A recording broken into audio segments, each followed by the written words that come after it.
Good morning, viewers. Good afternoon, good evening. My name is Gerald, your host. Welcome to our channel. Inhale confidence, exhale doubt. Today we are talking about Kenya health structure.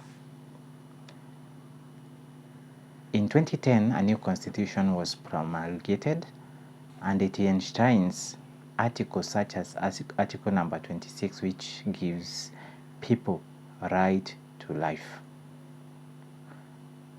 In the same constitution, it states that a healthy nation is, of course, a wealthy nation. When you're healthy, you're able to work, be productive, and then you become wealthy and successful in that matter. So, through policies that the government makes, in an example, Kenya Health Policy 2014-2030, it aims to streamline the health sector structure so that both the private and the public structures in these facilities are able to deliver the common good to the citizens of Kenya. So, there is that thing you've heard about universal health coverage. In a simplicity way, it makes a citizen have a right to health at any facility with minimal and affordable prices, to receive it in a quality manner and in a timely attitude, so that it is never too early or never too late. It's exactly on time and quality, and of course it's affordable, because we know health sector is one of the common sectors that everyone eventually, irrespective of how productive you are today, you have to enjoy. So a healthy mind, body, and soul is the all ultimate of every government and every citizen to enjoy as a right. So in this regard, we are saying that the services offered in these facilities, both the private, mission, and of course the public, they are able to be categorized in domains. We have three basic domains. We have the communicable disease domain, which enshrines all diseases that are transmissible between persons, and they are caused by pathogens such as bacteria, fungus, viruses, diseases such as malaria, for example, TB, HIV itself. And these are short-term diseases that if you don't get care on time and quality care and affordable care, you might easily end up not being alive. So we call them killer diseases. The second category is called non-communicable diseases. As you can guess from the first one, is that they are not transmissible and they are not infectious. So majority of them are categorized as lifelong diseases. We talk about hypertension, diabetes, epilepsy, asthma.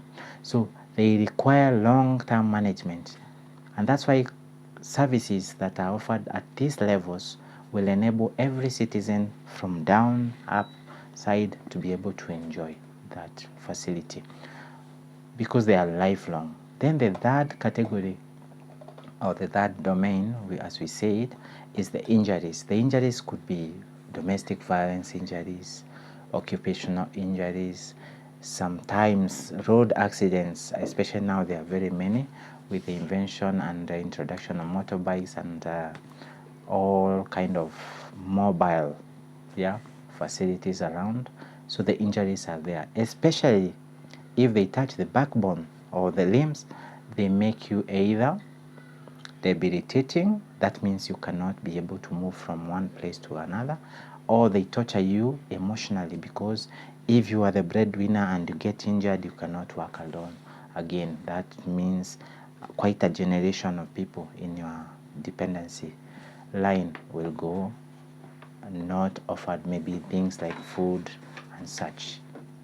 So we are saying now, from that perspective, the public-private partnership is of course necessary, and in order for the government to be able to give you that partnership, offer you this quality, affordable, and of course timely services, the categories of these facilities have been leveled from level 1 to level 6.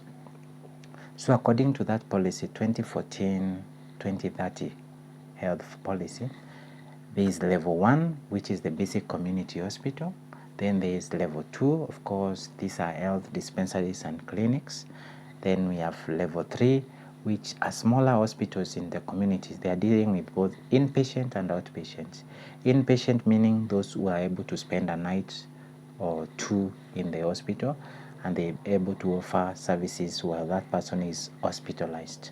And then the outpatient means you come in, get the service, and go back home.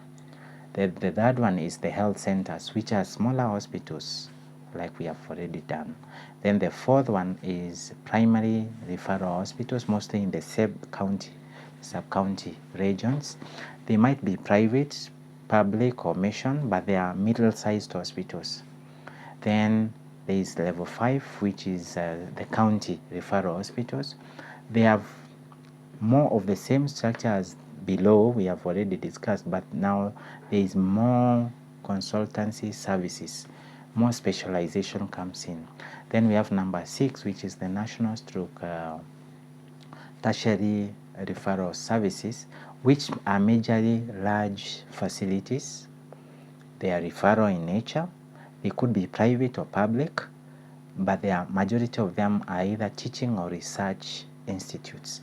So they are able to offer the top-notch and very specialized services, such as, for example, renal transplants, heart surgeries that are of nature, the separation of Siamese twins, for example, and they are, through all that process, they are able to advise the national health policy.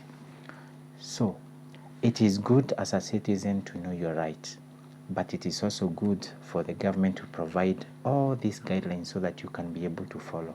Since majority of us might not have this access to such, today I decided to share this so that at least you know there are levels, whether it is a private or mission or a public hospital.